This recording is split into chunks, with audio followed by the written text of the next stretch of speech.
Rabbi Yonah, you look so happy. I am.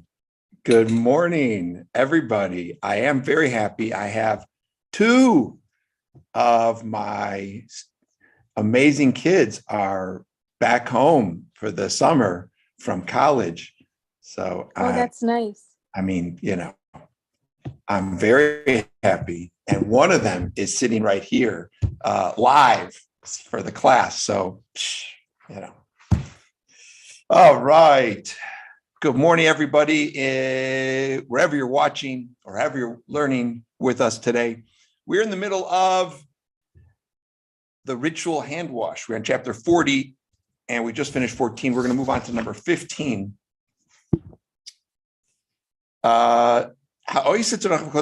Let's say you need to use the facilities before you use the bathroom. Before you have a meal. Okay. So it creates an interesting hand washing scenario. Because after the person uses the bathroom, they're supposed to wash their hands and then say the bracha of Asher Yatzar.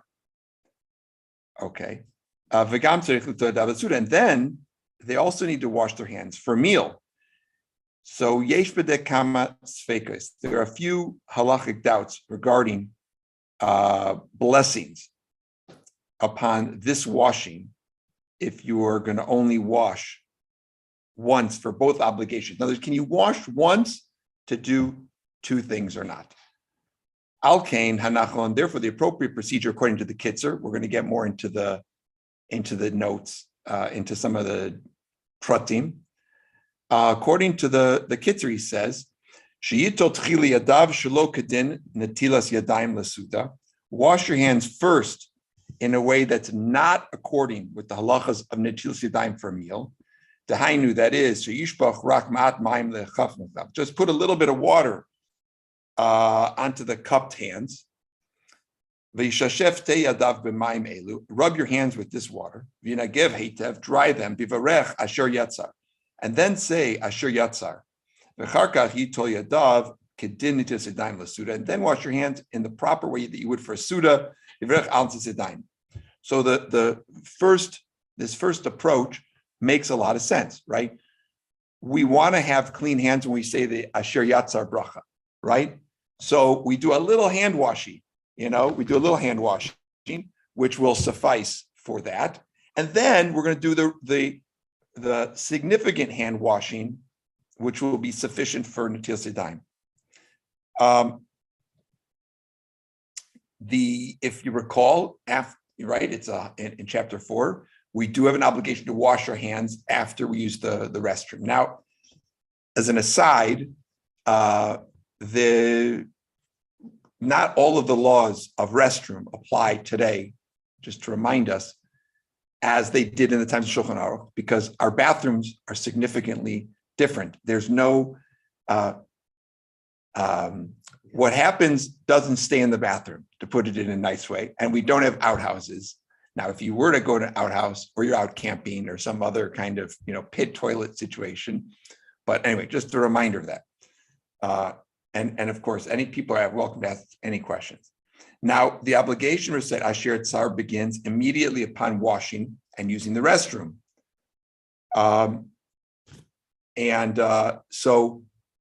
And then for a meal, you also have to wash. So you can't use one washing really for both, because you can't wash on Netilas Yadayim and then interrupt it to say Asher Yatzar, the blessing after the restroom. Okay.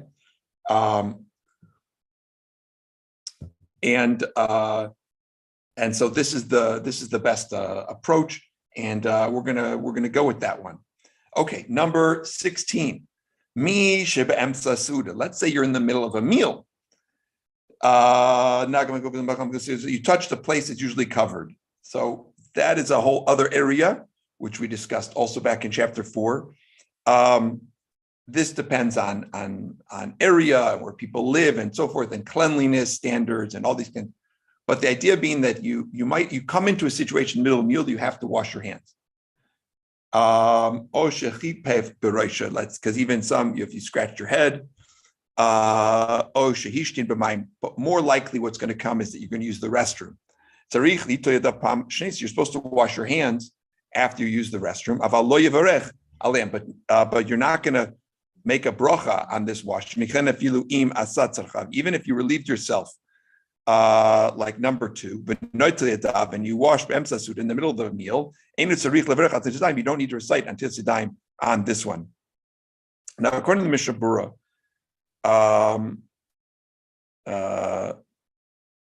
the person who soiled their hands in a way that would require Netilat Yadayim during a meal is supposed to make a bracha on Netilat Yadayim a second time.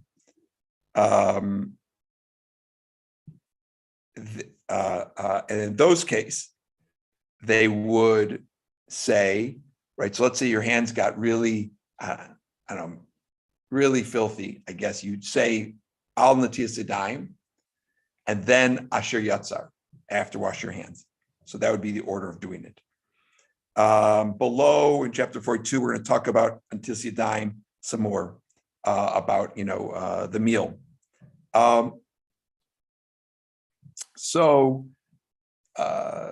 Okay, number 17. Tibulo b'mashke. So anything which you eat that is commonly dipped in liquid,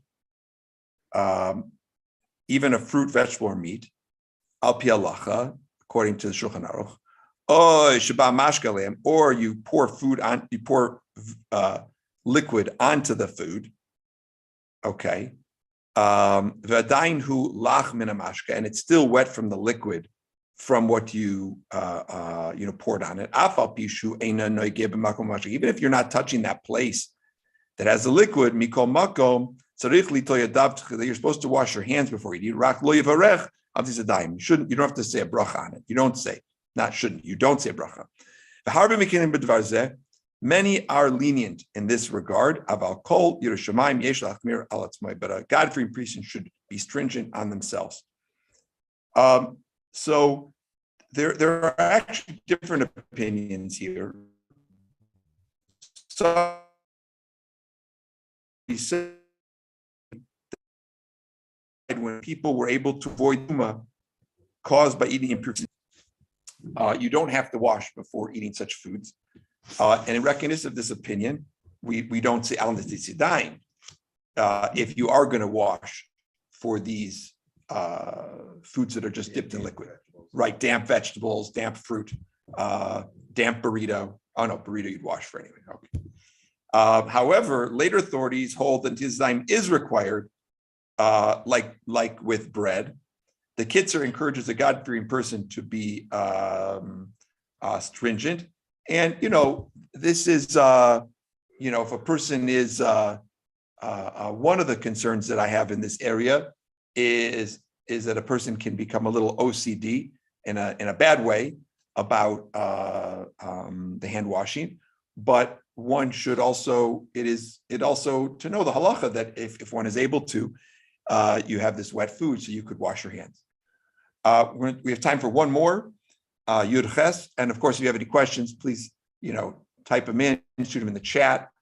If you're watching on YouTube, you could put it in the chat as well, and we will get back to you if you're watching it recorded. Number 18. Mashkin, is it all liquids? In other words, do all the liquids required, or is it only going to be special liquids? Let's look. Eluhen, he says there's 7.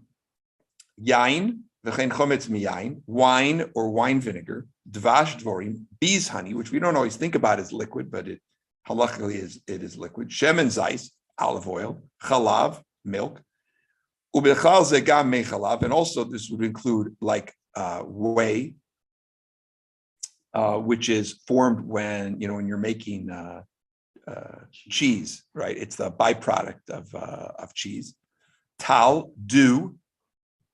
So is that Mountain Dew? Put some mountain. Dam shel behema chayav oif. Blood of an animal, beast, or fowl. Hainuk she'oichlin l'refuah. Now, first question is, wait a minute. I thought you're not allowed to eat this stuff. You're not allowed to eat blood. So how can it be blood? So Once upon a time, there were some recipes for health purposes that included blood. Today, no, we don't do that apparently. At least I haven't seen anything like that. Mime, regular water. Simana, if you want to remember what these are, it's yad, shachat, dam. Aval shar meipros, but other fruit juices, afil makom shirgin lasois, mashkim mishim, even like you're used to making drinks from them, like apple juice, mislitim eze perois, or orange juice. Ein lahem din mashke limized. They don't have this, right? Lemon juice, orange juice, apple juice, grapefruit juice, tomato juice, right? All of these, it has to be for one of these 7 liquids. Let's just go through them again.